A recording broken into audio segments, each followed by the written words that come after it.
L'intelligence artificielle, ça a été repris très largement dans la presse, enfin, présenté très largement dans la presse il y a quelques années, il y a 3 ans, par IBM, sous la forme d'une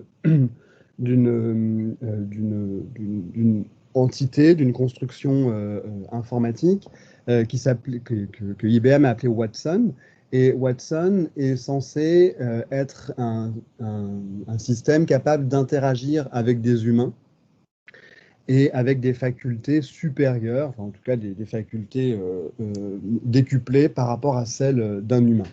Et donc, pour mettre en scène la capacité d'intelligence de son système, euh, IBM avait proposé de faire jouer Watson, son système, face aux meilleurs joueurs d'un jeu télévisé qui s'appelle le Jeopardy. Donc, le Jeopardy, c'est un jeu au cours duquel on propose des réponses aux candidats et les candidats doivent trouver la question qui correspond à cette réponse. Et en fonction de la difficulté, ils gagnent des sommes. Donc on voit que après sur l'illustration qui est utilisée ici, on voit qu'après quelques temps, ben, Watson était très très largement devant les autres candidats, puisqu'il avait plus de 1 million de dollars, alors que les autres avaient 300 000 et 200 000 dollars seulement. Et pourquoi? Eh ben, simplement parce que Watson eh bien, comprend les énoncés qui lui sont proposés, est capable d'interagir avec les candidats du jeu et a accès à des connaissances importantes. Et ces connaissances lui permettent d'être précis et rapide dans cette situation. Donc ça semble dire que oui, nous sommes capables de développer des solutions informatiques avec des aptitudes humaines très élaborées, suffisamment élaborées pour largement battre les meilleurs joueurs de Jeopardy. Donc c'est pas, ça pose quand même la question de savoir est-ce qu'il s'agit véritablement d'intelligence. C'est clair qu'il s'agit d'un système artificiel, donc là-dessus, il n'y a pas de question, mais est-ce qu'il s'agit vraiment d'intelligence? J'aime beaucoup aussi utiliser cette illustration qui a été faite par Marion Montaigne, qui est une dessinatrice de vulgarisation scientifique de très grande qualité, très efficace, et qui a publié à la petite bibliothèque un petit précis sur l'intelligence artificielle.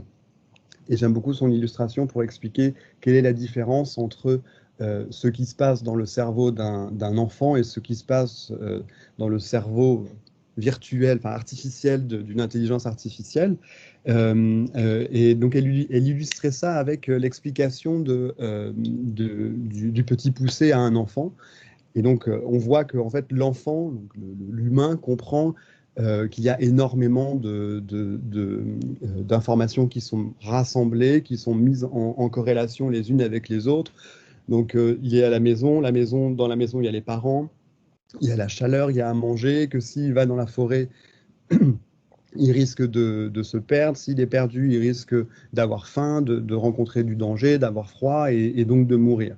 Et si on raconte la même histoire à un robot, un robot, donc une intelligence artificielle, enfin ici un robot qui incarne une intelligence artificielle, ben, on voit qu'en fait le robot essaye de tout comprendre. Il n'accepte aucune imprécision et il a absolument besoin de mobiliser toutes ses connaissances au cas où l'une d'entre elles serait nécessaire à la bonne compréhension de l'ensemble. Dès qu'on parle de cailloux, le robot fait référence au silex, au minéral, le minéral à la nature, le petit poussé, quel est le rapport entre le petit poussé et la forêt et les champignons. Et finalement, dans cette histoire, il y a tellement d'inférences possibles, de relations à extraire que le système est incapable de mettre en relation toutes ces informations de manière à construire une histoire.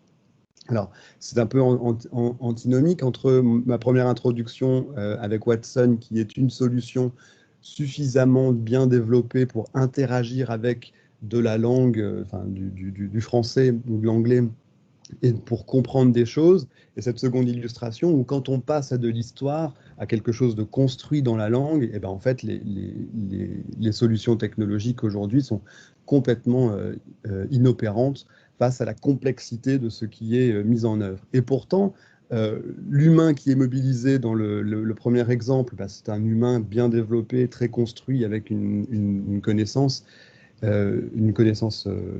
développée, alors que là, dans ce second exemple, c'est un enfant qui a malgré tout accès à une connaissance du fonctionnement du monde beaucoup plus élaborée que ce que l'intelligence artificielle de Watson est capable d'intégrer. Donc on se situe, quand on fait de l'intelligence artificielle, on se situe un peu à ces deux extrémités où il faut à la fois développer des solutions hyper capables pour accompagner la compétence des humains et en même temps rester très très humble face à la complexité de ce qui est mis en œuvre dans les interactions avec les humains.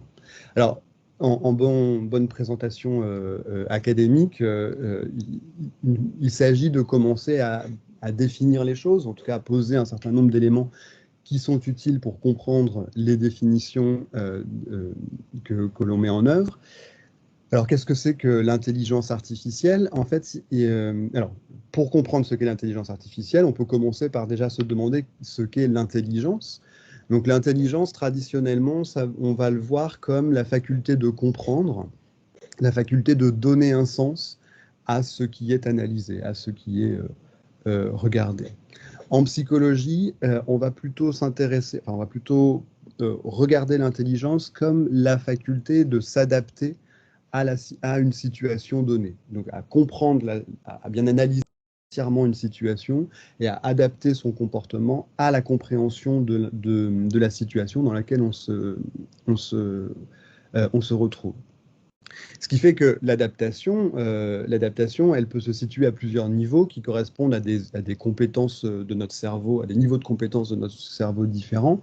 Il y a à la fois de l'adaptation réflexe, on fait face à un danger et donc on a une réaction, une intelligence réflexe qui fait qu'on s'adapte à la situation en criant, en partant en courant, etc.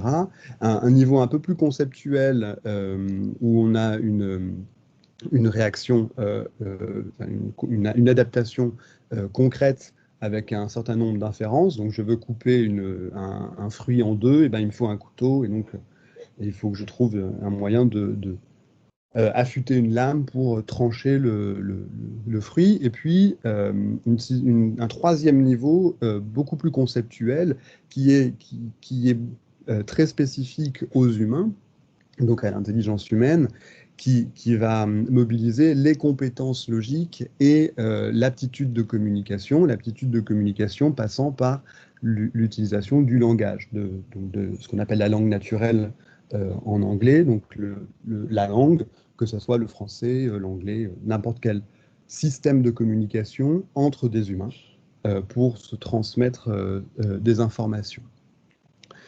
Bon, on voit qu'en fait, l'intelligence, elle est évidemment à plusieurs niveaux, jusqu'à ce niveau très conceptuel, et que si on bascule de cette vision en psychologie sur une vision plus traditionnelle, on a quand même besoin on a besoin de projeter ces différents niveaux d'intelligence sur la capacité à comprendre l'environnement dans lequel on se situe et dans lequel on veut interagir. Donc, pour revenir à maintenant une intelligence artificielle, eh ben, ça nécessite de comprendre comment fonctionne le cerveau, donc la cognition humaine. Et si on arrive à avoir une description assez fine de ce qu'est la cognition humaine, alors on va essayer de la simuler ou la reproduire. C'est ce qu'on a fait dans le premier exemple avec Watson, où Watson essaye de simuler un bon joueur du jeu de Jeopardy, et ça fonctionne plutôt bien. Par contre, quand on lui raconte une histoire, on essaye de fonctionner l'intelligence complète d'un enfant, et là, c'est beaucoup plus compliqué. Donc le but de l'intelligence artificielle, en fait, c'est de simuler, et donc de simuler les résultats de processus cognitifs. Donc c'est de simuler des processus cognitifs comparables à ceux qui se passent chez un humain. Alors, simuler des processus cognitifs, ça nous permet d'aller sur quelque chose d'important du point de vue de l'intelligence artificielle, que l'on appelle le test de Turing. Le test de Turing étant une manière de mesurer si un système réussit cette tâche de simulation d'aptitude d'un humain. Alors, Turing, j'aime beaucoup donner un peu de perspective épistémologique dans mes présentations. Donc, Turing, c'est un scientifique qui est fondamental pour la science informatique. Donc, c'est un mathématicien qui a introduit les concepts qui ont permis de construire ce qu'on utilise aujourd'hui comme étant des ordinateurs. Donc, c'est c'est un des pères fondateurs de l'informatique moderne. Et il n'a pas fait, enfin, c'est vraiment une pensée brillante, hein, Alan Turing. Et en plus de faire cette marche importante pour l'informatique, Turing, il a ouvert tout un champ de problématiques à la fin de la deuxième moitié du XXe siècle, et notamment il a publié un article très célèbre en 1950 dans la revue Mind, qui s'appelle Computing Machinery and Intelligence, où Turing définit la problématique de l'intelligence artificielle. Donc, il définit que la simulation d'aptitudes propres aux humains avec les fameuses machines qu'il a introduites et qui vont devenir l'informatique, c'est un vrai challenge et c'est une vraie problématique pour la science du XXe siècle et puis la nôtre aujourd'hui. Alors, l'illustration sur la droite est issue d'un jeu de cette famille de l'informatique qui a été développé par un site de vulgarisation scientifique de très bonne qualité qui s'appelle interstice.info, auquel j'ai participé. Donc, j'en profite pour vous inciter à aller regarder et Interstice d'une part pour la connaissance. Vous y trouverez un article sur, par exemple, l'algorithme des 8 reines que j'ai publié cette semaine sur Interstice, et puis surtout tout un tas de ressources autour de personnalités fondatrices de la science informatique, et en particulier une famille sur l'intelligence artificielle que je vais reprendre juste après. Alors, pour finir sur Alan Turing, Alan Turing a été un peu mis en lumière ces dernières années. Il y a un film qui lui a été dédié qui s'appelle The Imitation Game, le jeu de l'imitation. Et c'est très important cette idée de imitation game, parce que c'est vraiment à la base à la fois des connaissances qui lui ont permis d'introduire les machines de Turing qui vont faire les ordinateurs, et également cette question de l'intelligence artificielle où on retombe sur la question de la simulation. On doit imiter de manière la meilleure dans un jeu d'interaction, alors pour l'intelligence artificielle, une aptitude humaine. Vraiment d'un mot très, très bref, qu'est-ce que c'est que le test de Turing? Le test de Turing, c'est l'idée qu'on met en concurrence un système numérique et un humain. Donc, et on demande à un autre humain de discriminer où est l'humain. Donc, il y a un humain qui est au milieu, il interagit avec les mêmes questions avec un vrai humain et avec une machine. Alors, le test de Turing est introduit avec un système de communication par question-réponse en langue naturelle. Donc, chaque système renvoie sa réponse à la question que l'humain avait posée au départ. Il a le droit de poser une question suivante. Et donc, dans son article, Alan Turing dit, au bout de quelques échanges, au bout de quelques minutes d'échange, si l'humain doit décider, est-ce que l'humain au milieu doit décider, est-ce qu'il interagissait avec un humain à droite et une machine à gauche ou inversement. Et si l'humain se trompe dans un bon nombre dans l'article de Turing, il dit dans un bon nombre de cas, enfin dans plus de la moitié des cas. Alors, après, on a redéfini le test de Turing en remontant un peu ses limites. Mais donc, si la machine arrive à tromper l'humain en se faisant passer pour un humain dans un nombre suffisant de cas, alors on peut en conclure que cette machine simule une aptitude, une caractéristique des humains, et dans ce cas, elle est une intelligence artificielle. Bon, c'est un dispositif relativement simple, qui permet de mesurer les compétences de la machine vis-à-vis des compétences des humains. Donc évidemment,